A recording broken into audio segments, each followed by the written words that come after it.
So I was on this journey. You can imagine. I mean, I loved the journey. And then the next thing that happened was that tragedy in my life whereby my 3 daughters and their friend were murdered. Now, I want to tell you about my journey of grief through this time. There may be some things there that can help.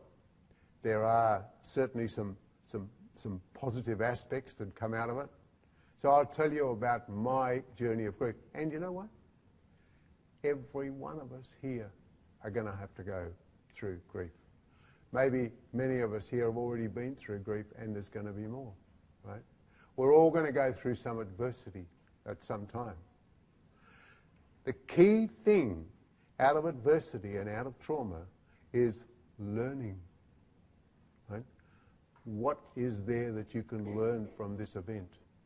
Because you know those learning experiences are experiences for our soul. And it's the soul that needs the experience. So, Jenny and Kirsty, they were twins at 19. And Lexi, she was 16 years old the next day. Right? And I'm talking about a date, the 23rd of January 1987. 20 years ago.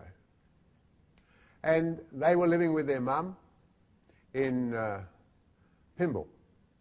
And a friend of theirs, Lisa, was there as well. So there was 4 of them in the house. I was living in Lindfield, married to Sandra. I had a little girl at that time called Lara, right, who was 5, and Ian, who was 3. At about 7 o'clock that night, I gave Lexi a ring and spoke to Jenny and Kirsty as well. And I tell you what, the mirth and the joy in that house was fantastic. They were all preparing. It was a Friday night. And they were all preparing for the long weekend to go camping. And we taught them camping, so I was really pleased with that, you know. And they were going to go and spend Australia Day, 26th of January. And a group of people were going to come up and join them, and they were all going to go camping. Well, that was fantastic, you know. And so I spoke to all 3 girls. And in retrospect, I'm so glad I did, right?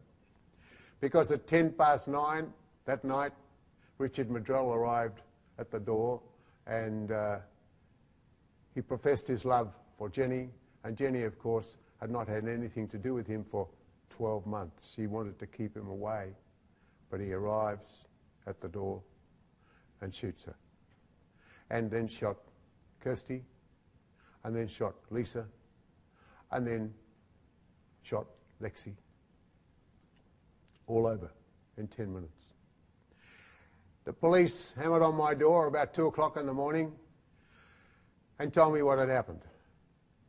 And my first reaction was, impossible. I don't believe that. I only spoke to them a couple of hours ago. And then I went off into guns. Shotgun, you say? Come on. With a shotgun, you've got to reload it.